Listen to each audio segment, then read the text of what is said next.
High, আমি Monir Hossain, ACCA member. আপনাদেরকে সবাইকে স্বাগত জানাচ্ছি basic to intermediate Excel training এ।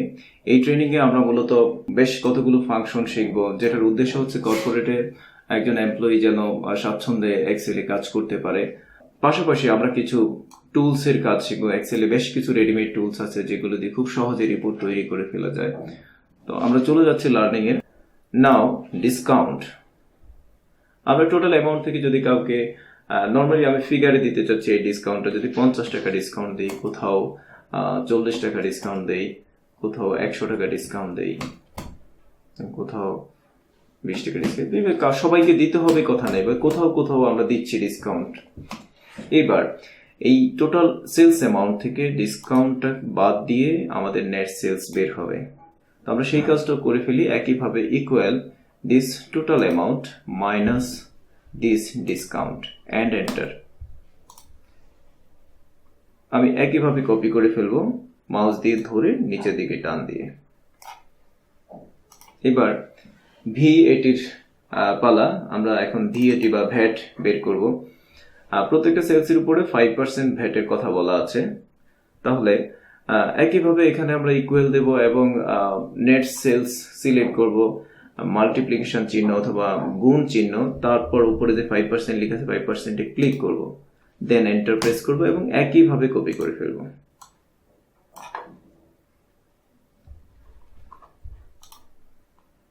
আমরা দেখতে পাচ্ছি কপি করার ফলে কিছু ভুল রেজাল্ট আসলো। যে দেখতেই পাচ্ছেন প্রথমটা হয়েছে কিন্তু দ্বিতীয়টা হয়নি। এরপর এটা কিছু একটা ফিগার চলে আসছে, বাট এটা হয়নি কারণ এত টাকা 1570 টাকার উপরে 58,000 টাকা ভ্যাট আসতে পারে না। তো এইটা আসলে কি কারণে হলো আমরা সেই বিষয়টা আগে একটু দেখি, তারপর হচ্ছে সেটাকে সলভ করার চেষ্টা করি।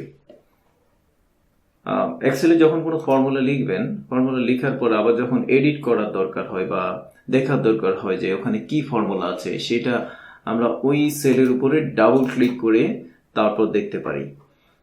আমরা ডাবল ক্লিক করে দেখছি যে এখানে J4, দিস ইজ J4, যেহেতু J কলাম এবং 4 নাম্বার রো, J4 এবং K2 রেফার করা আছে।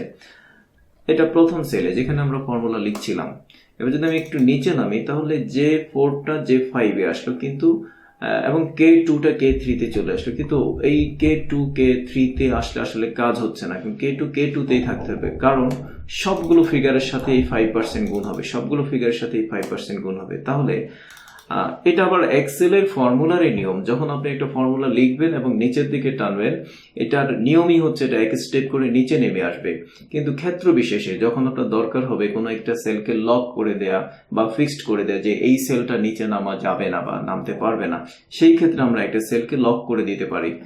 এই লক করার নিয়ম হচ্ছে আপনি ডাবল ক্লিক করে এটাকে এডিট মোডে নিয়ে আসেন এবং একটু খেয়াল করে দেখেন, এইটা K2 হচ্ছে একটা কলাম এবং রো এর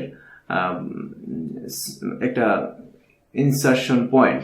সেখান থেকে আমরা কলামটাকে নিচে নামানোর পিছনে, কারণ এটা K কলামে আছে, আমরা নামাবো হচ্ছে রোটাকে, অর্থাৎ 2 নাম্বার রোটা 3 নাম্বার রোতে চলে আসে, 3 নাম্বার রোটা 4 নাম্বার রোতে চলে আসে। তাই এই 2 এর আগে একটা ডলার চিহ্ন দেব। অ্যাকচুয়ালি কোনো কিছু লক করার জন্য, কোনো সেলকে লক করার জন্য ডলার চিহ্ন দিতে হয়। এটুকু আমরা শিখলাম। এইবার আপনি এই ফর্মুলাটাকে এখন মাউস দিয়ে ধরে টেনে দেন, তাহলে আমাদের ভ্যাট ক্যালকুলেশন হয়ে গেল। তাহলে দেখেন খুব কম সময়ে আমরা একটা গুণ, একটা বিয়োগ, একটা পার্সেন্টেজ বের করা অন সাম ফিগার আমরা করে ফেললাম। এবার আমরা বাড়তি কিছু প্র্যাকটিস এখন এই ডাটার উপরে করবো। ডেফিনেটলি আপনারা এই প্র্যাকটিসগুলো বাসায় লিখে করবেন। লিখে প্র্যাকটিস না করলে, শুধু দেখে প্র্যাকটিস করলে এক্সেল শেখা যাবে না আসলে। তো বন্ধুরা, আজ এ পর্যন্তই। এক্সেলের পরবর্তী ক্লাসের আমন্ত্রণ জানিয়ে আমি আজকে এখানেই শেষ করছি। বিদায়, আল্লাহ হাফেজ।